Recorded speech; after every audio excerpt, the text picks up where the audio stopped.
Hello साथियों, welcome to the maths. इस video में हम सीटेट के वैसे विद्यार्थियों के बारे में चर्चा करने वाले हैं जिन्होंने अभी तक किसी भी कारणवश वो अभी तक एग्जाम की तैयारी नहीं शुरू कर पाए हैं और उनका एग्जाम जुलाई 7 को होने वाला है, या जिन्होंने तैयारी की है और उन्हें लगता है कि अभी तक उनकी तैयारी पूरी नहीं हो पाई है। तो हम बात करेंगे कि इस बाकी बचे 20 दिन में भी आप सीटेट की तैयारी वो भी घर बैठे करके आप एक अच्छे मार्क्स से पास कर सकते हैं, सीटेट को क्वालिफाई कर सकते हैं। सीटेट का जो है आपका रिजल्ट दर्ज है पूरे भारत में 20% रिजल्ट देता है। लगभग लाखों लोग उसमें फॉर्म फिलअप करते हैं जिसमें से हजारों पास होते हैं। चूंकि तो आखिर क्या इस सीटेट के जो पास करने के पीछे का जो रहस्य है वो क्या है? देखिए, किसी भी एग्जाम को अगर आपको टॉप करना है या रैंक में लाना है तो ऑब्वियसली है कि उसको जो आपको गहन उसकी अध्ययन करनी पड़ेगी, उसकी जो है तैयारी बहुत समय पहले से करनी पड़ेगी। लेकिन अगर यदि हमको एग्जाम से क्वालिफाई करना है अच्छे मार्क्स से, जो कि हमें रिक्वायरमेंट है किसी भी गवर्नमेंट टीचर में, खासकर मैं बिहार की बात करूं तो बिहार में आपको सिर्फ और सिर्फ आपके अपने कैटेगरी में क्वालिफाइंग करना है सीटेट में, यदि आप बिहार के निवासी हो।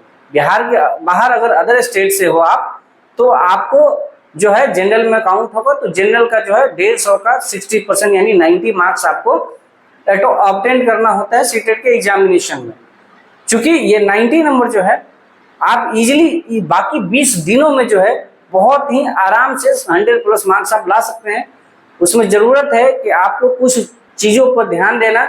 तो आखिरी 20 दिनों में आप क्या करें जो घर बैठे जो है आप अच्छी तैयारी कर पाए। अच्छी तैयारी कहने का मतलब कि आप अच्छे मार्क्स से सीटेट को क्वालिफाई कर रहे हैं। मैंने बहुत सारे स्टूडेंट को देखा है कि उन्होंने कई अटेम्प्ट सीटेट को दिया है अच्छे तैयारी करके भी, लेकिन उनका एग्जामिनेशन क्लियर नहीं हो पाता है। इसका रीजन मुझे भी नहीं पता है और मैं आपको जो है उनके हिसाब से मुझे ये नहीं पता कि ये सीटेट को इतना जो है हार्ड कैसे बना लेते हैं और सीटेट क्वालिफाई नहीं कर पाते हैं। चूंकि मैंने 3 बार सीटेट दिया है और तीनों बार बिना किसी तैयारी का और बिना किसी कोचिंग का दिया है। मैं किसी और वीडियो में अपनी जर्नी आपके साथ शेयर करूंगा कि हमने कैसे तैयारी की थी और कितने दिनों की तैयारी में और कैसे मैं सीटेट क्वालिफाई करके अभी मैं बिहार में एक टीचर हूँ, गवर्नमेंट टीचर। तो चलिए बिना किसी देरी के हम शुरू करते हैं और आपको भी बताते हैं कि आप घर बैठे 20 दिनों में किससे कैसे तैयारी करेंगे, कौन सा ऐसा सब्जेक्ट है जिसपे आपको ज़्यादा जोर देने की जरूरत है और कौन से ऐसी चीज़ें हैं जो 20 दिन में आखिरी 20 दिन में आपको करना है जिससे कि आप सीटेट इजीली क्वालिफाई कर पाए और आप अपने सपने को साकार कर पाए। अपने गवर्नमेंट टीचर बनने के जो सपना देखा है उसको क्लियरली क्या कर पाए, उसको साकार कर पाए। तो चलिए शुरू करते हैं। अगर वीडियो अच्छी लगे तो आप वीडियो को लाइक करके दोस्तों के पास शेयर करना नहीं भूलिएगा और चैनल पर नए होगा तो प्लीज़ चैनल को सब्सक्राइब कर लीजिएगा। सीटेट से लेकर आपके जो है एग्जामिनेशन जैसे बीपीएससी होती है बिहार में, उन सभी की भी तैयारी आपको इस चैनल पर मिलेगी। देखिए, हमने लिखा है कि how to crack CTET in first attempt, यानी पहले ही अटेम्प्ट में हम सीटेट को कैसे क्लियर करें, वो भी विदाउट कोचिंग और मात्र जो बच्चे हमारे पास 30 दिन है उसके अंदर। चूंकि आपको पता होगा कि सीटेट में जो है कुल जो मिला के हैं 5 सब्जेक्ट पूछे जाते हैं। एक जिसमें होता है सीडीपी, दूसरा होता है आपका हिंदी एचएनडी, हिंदी या इंग्लिश या कोई भी और भी लैंग्वेज आप ले सकते हैं। एक हिंदी सब्जेक्ट होता है, दूसरा एक और लैंग्वेज होता है, हिंदी कंपलसरी है और दूसरे में आप इंग्लिश, संस्कृत और भी बहुत सारे सब्जेक्ट हैं जो ले सकते हैं। मतलब आपको ये चीज़ पता होगा, आप एग्जामिनेशन की तैयारी क्लियर कर रहे हैं और फॉर्म फिलअप क्यों होता है इतना पता होगा। उसके बाद आपका आ जाता है एसएसटी और इसके बाद आ जाता है आपका अंतिम जो आ जाता है वो होता है गणित। ये पेपर 1 का होता है और पेपर 2 के लिए आपका जो है सीडीपी कॉमन होता है। लैंग्वेज 1 एंड लैंग्वेज 2 जो है वो भी कॉमन होता है। लैंग्वेज 1 और लैंग्वेज 2 कॉमन होता है। उसके बाद ये 3 कॉमन होता है और चौथा में जो आपका सब्जेक्ट होता है जिससे आप ग्रेजुएशन किए हैं, यदि आप एसएसटी से किए हैं तो एसएसटी पूरा हो जाएगा 60 नंबर का, और यदि आप साइंस मैथ से है तो साइंस मैथ मिला के हो जाएगा 60 नंबर का। तो कुल मिला के मैं देखा जाए तो ये सारे सेक्शन जो है आपको 30-30 नंबर के दिए जाते हैं, जिसमें आपको कुल मिला के 150 नंबर होते हैं, जिसमें से आपको जनरल को क्लियर करने के लिए आपको 90 नंबर होते हैं ओबीसी बीसी के लिए जो है आपको 82 पॉइंट समथिंग होता है, तो 82 पे भी आपको क्वालिफाइंग कर दिया जाता है। उसके बाद नीचे और भी कैटेगरी का है। तो हमें मेन मुद्दा बात करना है कि हमें जो है इस एग्जाम को क्लियर कैसे करना है। ये तो आप छोटा सा आपका इंट्रोडक्शन था। तो अभी मैं बताता हूँ आपको, मैं बता दूं सीडीपी का मतलब होता है किसी भी एग्जामिनेशन को अगर आप क्लियर करना है तो सबसे ज्यादा जरूरी जो हो जाता है कि आप उसके प्रीवियस ईयर को उठाइए। आप अंतिम 20 दिनों में सारे सब्जेक्ट के सारे सिलेबस को कवर नहीं कर सकते हैं। कोई भी इंसान इतने कम दिनों में पूरे सिलेबस को नहीं पढ़ सकता है। लेकिन उस एग्जाम में जो पिछले कई वर्षों में किस किस टाइप के सवाल आए हैं, किस किस सब्जेक्ट के किस लेवल के सवाल आए हैं, वो आप देखने के बाद एक अंदाजा लगा सकते हैं कि आपको तैयारी किस तरीके से करना है। देखिए, तैयारी सब लोग करते हैं। कुछ लोग एक रात पढ़ के भी एग्जाम क्रैक कर जाते हैं और कुछ लोग साल भर पढ़ने के बाद भी एग्जाम को फेल कर जाते हैं। तो आपको स्मार्ट अप्रोच लगाना है।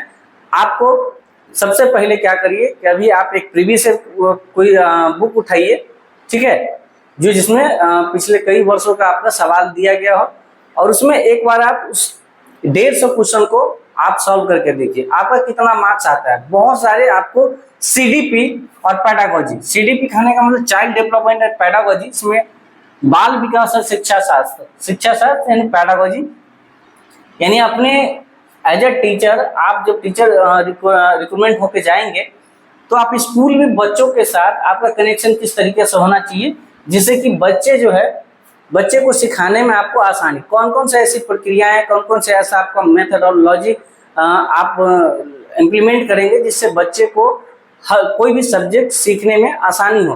तो सीडीपी 30 नंबर का आ जाता है और इस सभी चारों सब्जेक्ट में 15-15 नंबर जो है आपका पैडागोजी का पूछा जाता है।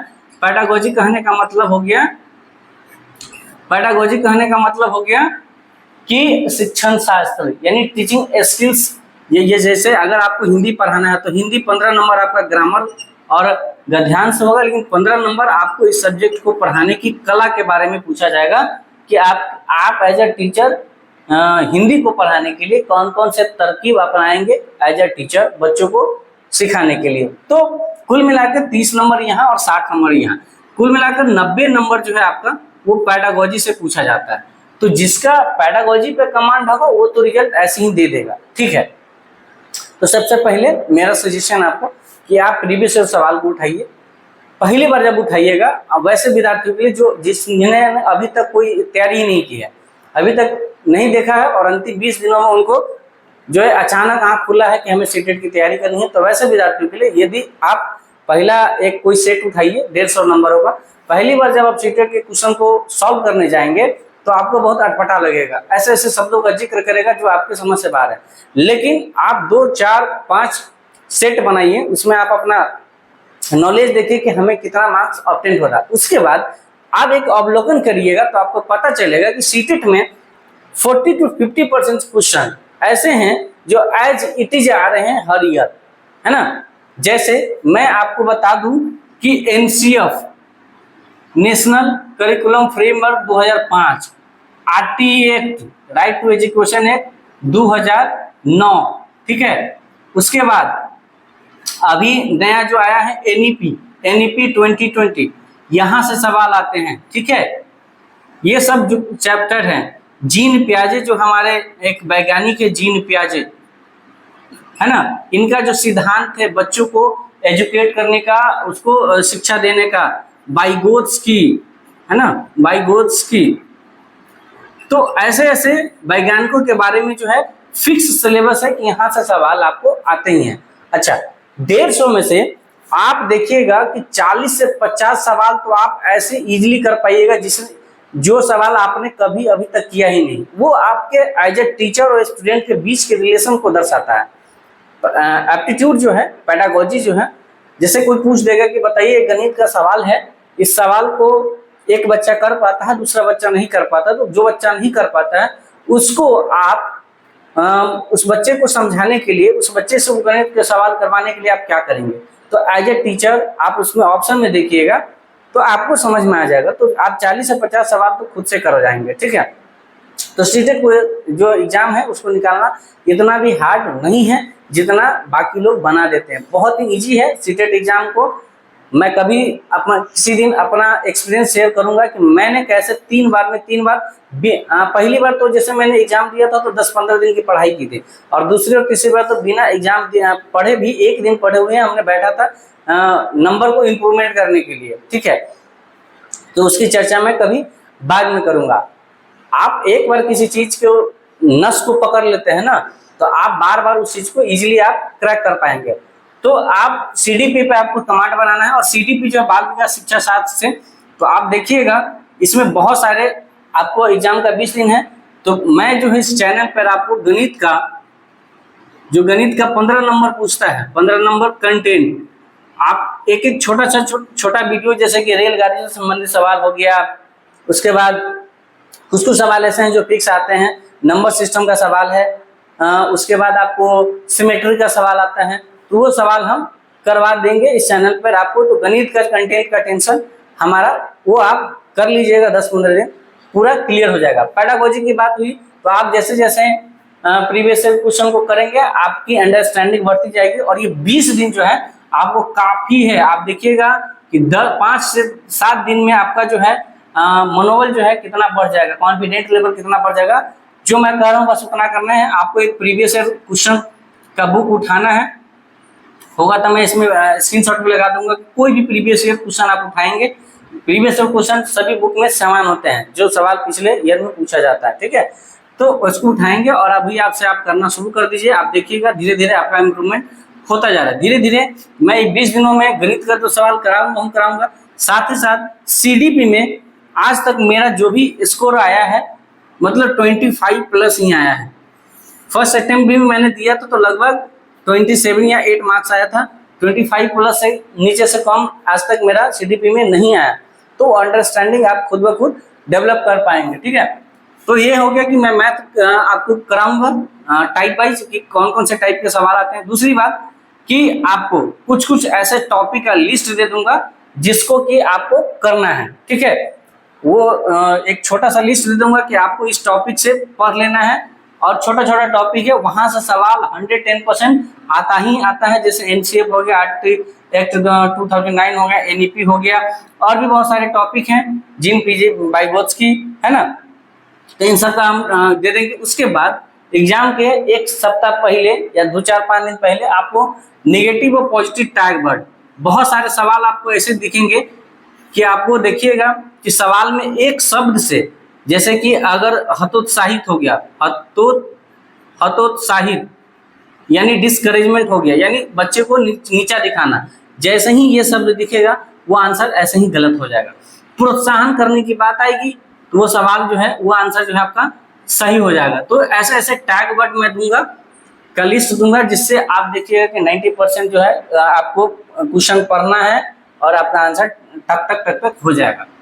तो यही छोटा सा वीडियो था कि आप अभी आप क्या करिए, 20 दिनों में आप अभी जाइए और प्रीवियस ईयर क्वेश्चन का बुक उठाइए, वहां से आप 1-2 सेट लगाइए, वहां से धीरे धीरे आपका जो है इम्प्रूवमेंट होगा। आप देखिएगा पहले शिफ्ट में अगर आपका 50 नंबर आ रहा है, दूसरे शिफ्ट में देखिएगा 60 नंबर आएगा, तीसरे शिफ्ट में देखिएगा 70 नंबर आएगा। ये इसलिए मैं बता रहा हूँ कि प्रीवियस ईयर क्वेश्चन का जो है रिपीटेशन भी होता है सीटेट में। ठीक है, और इसके बाद कुछ जो जिससे कुछ जो सेवाएं हमसे हो पाएंगी, जैसे मैथ का हो गया, सीटीपी हो गया, तो इनकी भी मैं आपको इस चैनल पे प्रोवाइड करूंगा। और आप जो है विश्वास रखिए कि आप 20 दिनों में जो सीटेट को इजीली क्रैक कर पाएंगे। जिस भी कैटेगरी में है 90 से 100 नंबर आप इजीली ले पाएंगे। ठीक है, तो चलिए मिलते हैं नेक्स्ट वीडियो में। अगर इस वीडियो से संबंधित कोई भी क्वेरी हो तो आप नीचे कमेंट बॉक्स में कमेंट करके हमसे पूछ सकते हैं। और नेक्स्ट कभी वीडियो में अगर आपको मेरी जर्नी जाननी है कि हमने कैसे सीटेट को बिना किसी एग्जामिनेशन के पास किया, बिना किसी कोचिंग के, और बहुत कम समय में लगातार 3 बार मैंने क्रैक किया, तो उसके बारे में अगर आपको जानना है तो उसके बारे में भी आप नीचे कमेंट करिएगा। नेक्स्ट वीडियो में आपके साथ अपना जो एक्सपीरियंस हूँ साझा करूँगा। मिलते हैं नेक्स्ट वीडियो, तब तक के लिए आप स्वस्थ रहिए, मस्त रहिए और अपने काम में पूरी तरह से। Thank you so much. जय हिंद।